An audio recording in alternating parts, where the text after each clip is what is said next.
최근 강남 한복판에서 납치 살인 사건이 벌어졌습니다. 수사를 해보니까 이미 수개월 전부터 거액의 돈이 오간 정황이 나타났습니다. 가상화폐 폭락으로 갈등을 빚던 재력가 부부가 피의자 이경우에게 범행 제안을 받고 착수금을 건넨 건데, 요즘 이런 청부살인 또 이런 걸 주제로 한 넷플릭스 영화 길복순도 화제가 되고 있고요. 청부살인이라는 얘기가 참 많이 나오고 있습니다. 자, 그렇다면 이 청부살인의 세계, 우리가 잘 모르지만 한번 들여다볼 필요가 있겠습니다. 배상훈 프로파일러 연결해서 이야기 나눠봅니다. 안녕하십니까? 네, 안녕하세요. 예. 자, 이번에 강남 한복판에서 벌어진 납친 살인극, 청부살인이다 아니다 이런 얘기 계속해서 나오고 있었습니다. 청부살인에 대한 개념부터 좀 정리를 해보면요. 예, 법전에는 청부살인이라는 건 없습니다. 살인죄와 교사죄가 합쳐진 살인교사, 이렇게 보면 되는 거고요. 예. 청부살인은 이제 말하자면 이제 언론이라든가 이제 보통 한간에서 떠도는 그런 말을 얘기하는 거고요. 재산범죄라고 볼 수 있습니다. 이게 말하자면 특정한 대가를 받고 타인을 살상하는 그런 형태의 가진 범죄라고 볼 수 있습니다. 법적 용어는 아닙니다만 오늘은 방송 관계상 청부살인이라는 용어를 좀 사용하도록 하겠습니다. 예. 말씀해 주신 것처럼 돈을 주거나 또 받고 누군가를 해야 하는 행위를 말할 텐데, 이 영화나 드라마 같은 데 보면은 흥신소 혹은 심부름센터 이런 곳을 이용하던데, 실제로도 이런 곳을 통해서 이루어지는 겁니까? 아니, 공식적으로야 가서 그렇게 죽여달라고 할 수는 없는 거고요. 예. 말하자면 흥신소나 심부름센터 같은 데서 일정 정도 불법적인 미행이라든가 아니면 협박 이런 것들을 요청하는 과정에서 그 최종 목적이 청부살인이 되는 경우, 이런 경우가 흔한 경우고요. 그러니까 직접적으로 이제 청부살인부터 하는 거는 그건 사실 있을 수가 없는 일이다. 그건 큰 죄니까. 그렇군요. 과정을 겪으면서 특정한 행위를 해주는 곳에서 더 높은 단계로 올라가는, 이렇게 보시면 될 것 같아요. 그러니까 이게 수요가 먼저인지 공급이 먼저인지 모르겠지만 어쨌든 뭔가 좀 복수를 하고 싶거나 혹은 자신이 피해를 입었다라고 생각할 때 찾아가서 그렇게 요구하는 경우가 있을 것 같은데, 그러면은 이 보도들 통해서 전해진 걸 보니까 심부름센터 같은 곳들에서 적당히 겁만 주는 행위 혹은 실제로 물리적 부상을 입히는 행위, 이런 의뢰 유형에 따라서 시세가 좀 다르다고 하더라고요. 예, 그거는 이제 공적으로 정해진 건 아니지만은 그 업계의 관행상 이제 일종의 겁만 주는 행위 같은 경우, 공갈이나 이런 형태에서는 몇백 단위부터 이게 정해져 있는 자기들만의 어떤 관행이라는 것이 있는 거죠. 그러면은 지금 살해 얘기를, 저희가 살인 얘기를 먼저 꺼냈습니다만, 그 아래 단계라고 볼 수 있는 협박, 폭행 이런 것들도 상당히 많이 이루어지겠네요. 그렇죠. 청부협박과 청부폭행은 여러 건이 존재하는 것이고, 다만 신고가 안 됐을 뿐이죠. 이런 것들은 아무래도 수면 위로 잘 드러나지 않는 경우가 많기 때문에 조사도 더 어려울 것 같은데, 보통 의뢰자와 업자 간의 거래는 어떤 방식으로 이루어집니까?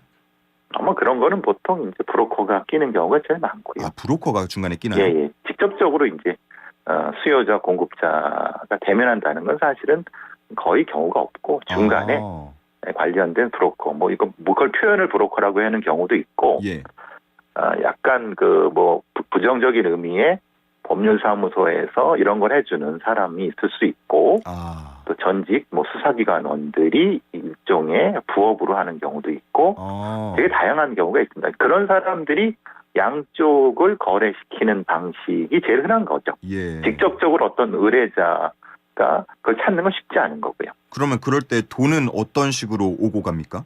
그냥 보통은 예전 같은 게 현찰이었고, 요새는 이제 가상화폐가 많이 쓰인다고 하던데, 예전엔 당연히 그걸 수표나 입금으로 하지 않으니까. 현금으로 하거나 혹은 가상화폐 등으로 어쨌든 흔적이 남지 않는 방식을 주로 택하는 것 같고요. 그러면 이런 청부 협박, 청부 폭행, 청부 살인 이런 경우에는 실제 행위는 좀 조직적으로 이루어집니까? 아니면 은밀하게 개인적으로 이루어집니까? 좀 이게 소수로. 하청과 재하청이라고 보시면 될 것 같은데요. 재하청도 있나요? 영화 같은 데서 보시면 뭐 문신 그린 조폭이나 이런 사람들이 하는 건 많이 영화적으로 보셨는데 예예. 요새 이런 경우는 거의 없고요. 왜냐하면 그거는 그들이 범죄적으로 또 처벌을 받아야 되는 부분이니까 예예. 가장 많은 경우는 하청의 재하청 형태입니다. 아. 예를 들면은 그걸 의뢰받은 사람이 아니면 예. 어떤 뭐 흥신소나 이런 사람들이 자신의 책임을 피하기 위해서 또 다른 누군가한테 하청을 주는 재하청을 주는 형태. 근데 그 사람들은 그게 전문적이지 않고 그게 뭔지를 잘 모르지만은 하는 형태. 이게 뭐 살인까지 가는 그런 경우는 그게 아니라 일정 정도의 뭐 협박이나 폭행 같은 경우 이런 식인 경우죠. 그 영화 속에서 보면 보통 그 신분이 좀 불명확한 예를 들어 불법 체류자 같은 분들, 외국인 그런 분들이 많이 엮이던데 실제로도 그런가요? 그 한동안은 그게 유행을 했었습니다. 이제 뭐 한 10년 전 조선족이라든가 이런 사람들이 왜냐하면 그 사람들은 잠깐 왔다 그 행위하고 그냥 바로 나가면 되는 거니까. 예예. 이런 경우가 있었는데, 근데 많이 많이 경찰에서 강화를 하면서 최근에는 이제 워낙 그 실업 문제라든가 아니면 이런 것이 있는 사회 하층에 있는 분들이 여기 알바 개념으로 많이 그 적용한다는 얘기를 들었습니다. 그렇군요. 알겠습니다. 말씀을 들어보니까 좀 유형도 바뀌는 것 같고 뭐 트렌드라고 해야 할까요? 조금씩 그 형태도 많이 바뀌어가는 것 같은데 좀 기억에 남는 혹은 좀 특이점이 있었던 청부살인 사건들 과거에 어떤 일들이 있었습니까? 뭐 많이 아시는 거는 우리 뭐 이제 기억하실지 모르겠는데 탤런트 송선미 씨 남편 그 사건이 하나 있었죠. 그리고 이희진이라고 하는 사람의 부모 피살 사건도 있었고 최근에 2019년도쯤에는 신분센터에 자신의 친모를 살인 청부한 30대 여성 사건들. 친모를요? 예, 친모를. 아무래도 이런 거는 아무래도 이제 상속이라든가 재산 문제 그리고 가정관계 이런 부분 때문에 다른 사람보다는 가족 보험금을 탈의하고 가족 청부살인 이런 형태들이 많이 눈에 띄죠. 이게 뭐 원한 관계에 있는 사람도 아니고 가족을 죽여달라라고 누군가에게 부탁을 한다?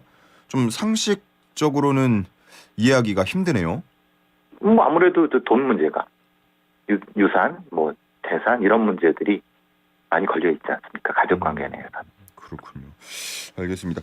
요즘에 그 마약 범죄들 보면 SNS, 특히나 뭐 다크웹 이런 것들 통해서 많이 거래가 이루어지던데 혹시 이런 청부살인도 그런 루트를 통해서도 많이 이루어집니까? 그런 어떤 요청이나 이런 것들은 많이 탐지가 된다고 하는데 실제로 되는지는 모르죠. 왜냐면 그거는 당사자들만 아는데 이제 말하자면 SNS라든가 이제 비밀 SNS라든가 이런 데에는 말하자면 텔레그램 이런 데에서는 누구누구 죽여주세요. 뭐 그럼 저쪽에서 응대하고 그런데 대부분은 그냥 그 사기이거나 돈만 뜯고 그냥 하려거나 이런 경우가 많고요. 여기도 사기가 있나요? 예를 들면 내가 얼마 주면은 돈을 이렇게 해주겠다고 해놓고 돈만 받고 도망가는 경우 이게 사기지 않습니까? 이런 경우는 이제 흔한 거고. 그러니까 이제 중간에 이렇게 직접적으로 한 경우는 그거는 신뢰가 뒷받침 못 되니까. 그래서 이제 좀 믿을 만한 죄송합니다. 뭐 이렇게 믿을 만한 표현이 좀 그렇지만 브로커가 낄 수밖에 없는 경우입니다. 그러면 그렇게 사기 당하면은 당연히 신고도 못 하겠네요? 당연하죠. 자기가 불법적인 거를 요청을 했는데 그걸 신고 못 하니까 더더욱 그런데 사기꾼들이 더 판을 치는 거죠. 그렇군요. 그 최근에 영화 길복순이란 걸 저도 봤는데 보면은 전문적인 살인 청부업자도 나오고요. 그리고 청부업체도 나오고요. 이거 현실에도 있습니까? 근데 예전에 아시다시피 보통 이제 우리가 HID라고 하는 뭐 특정한 얘기 죄송합니다. 북파 공작원 이런 것들 그리고 이제 예를 들면 특정한 부대의 뭐 이런 아주 전문 그러니까 군사 정권이나 권위 정권 시대에서 아주 소수를 운영했을 수 있다고 추정되는 그런 사람들이 이제 일종의 직장이 없는 상태에서 폭력을 행사하는 경우는 가끔 이제 보게 되는데 그래서 그런 게 영화로 만들어지고 그런 거죠. 왜냐하면 그 사람들은 살인 기술들을 군대에서 배웠을 거니까 총기 이제 사용 기술이라든가 능숙하니까. 근데 가끔 그런 형태가 보이긴 하는데 그게 전문적인 기업형으로 하는 거는 사실은 좀 어렵죠. 왜냐하면 어렵네요. 그건 비용이 많이 드니까. 그건 조직을 관리해야 되지 않습니까? 예. 우리 같이 시장이 좁은 데보다는 외국에서 그런 경우는 있을 수 있죠. 우리나라는 사실 좀 그냥 뜨문뜨문이라고 생각하시면 될 것 같아요. 국내에서는 뭔가 수면 위로 확 드러나거나 검거가 된 그런 청부 살인 조직은 따로 없는 겁니까, 지금까지는? 그렇죠. 그런 경우는. 이게 전문적으로 하는 사람들이 있을까 싶은 게 누군가를 해야 하는 것까지는 어렵지 않을 수 있어도 흔적이 남지 않게 잡히지 않게 일을 마무리하는 거는 쉽지 않을 것 같다는 생각이 들거든요.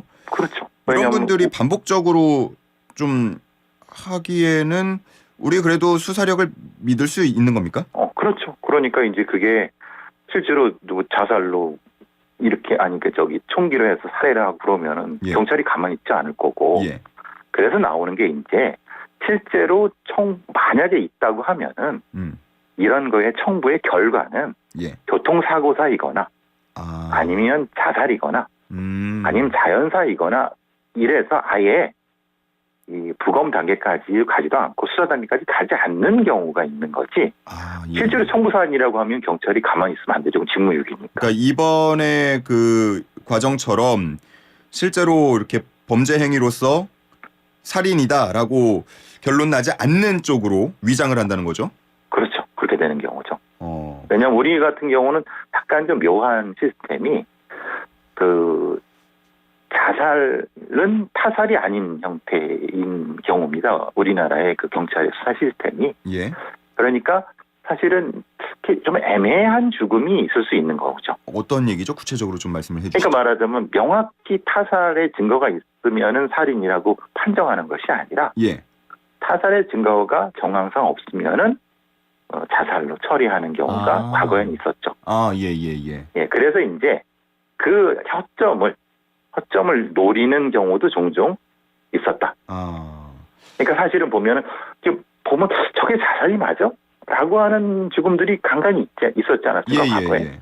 그러면은 그리고 이제 말하자면 자살할 이유가 없는데 갑자기 무슨 차 안에서 번개탄으로 있다 이런 사례도 있었고. 그렇죠. 예. 그렇죠. 이제 이런 부분들이 그게 그렇다는 얘기는 아니지만은 만약에 그런 어떤 청부업자라고 하면 그런 식으로 처리를 한다는 거죠. 그러니까 직접 살인이라고 하면 다 보게끔 총을 사용한다든가 대놓고 이게 살인이오라고 그런 경우는 바보가 아닌 이상 그렇지 않는 거죠. 만약에 굉장히 그 상대를 두려움에 떨게 하고 실제로 위협을 하고 정신적인 압박을 가해서 스스로 극단적인 선택을 하게 만드는 경우에는 처벌할 수 있는 겁니까?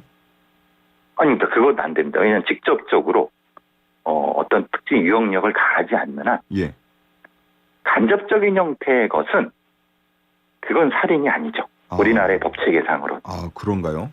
예, 그렇기 때문에 그런 경우도 의심이 되는 경우가 종종 있을 수 있습니다. 그렇군요.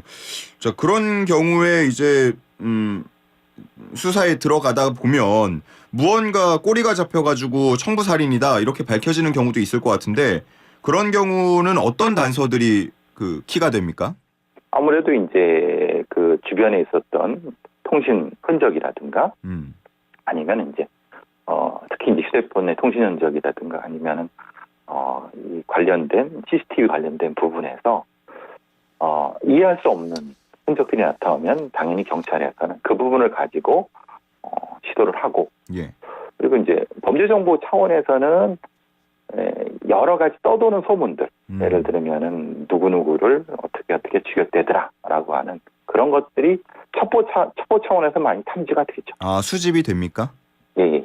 특히 이제 교도소에서 떠들어대는 좀 떠버리는 사람들이 적지 않게 많습니다. 그러니까 그런 경우를 통해서 아무래도 이런 것들이 이제 탐지가 되는 경우가 종종 있는데 그만큼 좀 집중하게 감시하고 있는 부분도 있죠, 우리 경찰이. 일반적인 살인과 이렇게 무언가 금품이나 대가를 받고 청부살인을 하는 경우 처벌도 달라집니까? 아니 근데 딱히 그건 형량의 차이가 있는 거지. 예. 살인 교사, 살인 이런 것이지 죄의 종류가 다른 건 아닙니다. 형량은 달라지는 거죠? 당연히 그렇죠. 가중되는 거죠. 그렇죠. 가중되는 거죠. 알겠습니다.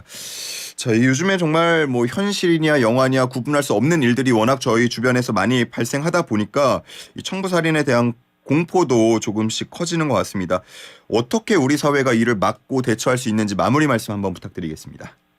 청부살인이 뭐 흔하거나 그런 건 아닙니다. 그건 뭐 경찰에서 전반적으로 다 관리를 하고 있는 부분인데, 다만 이제 이게 청부 폭력, 그러니까 사적 구제 이런 부분이 조금 더 확대되는 과정에서 이것이 확대되는 거거든요. 예. 그러니까 우리 경찰을 믿고 수사기관을 믿고 이런 것들을 대처해 나가시면은 청부살인에 대한 청부폭력에 대한 부분은 공포는 좀 줄어들 것 같습니다. 요즘에 그 학폭도 많이 문제가 되는데 피해자 측에서 누군가 대동해가지고 가해자 괴롭히고 이런 것도 안 되는 거잖아요. 그렇죠, 안 되죠. 예. 참고해서 하시면 되겠습니다. 자, 오늘 여기서 정리하도록 하겠습니다. 고맙습니다. 감사합니다. 네, 지금까지 배상훈 프로파일러와 함께했습니다.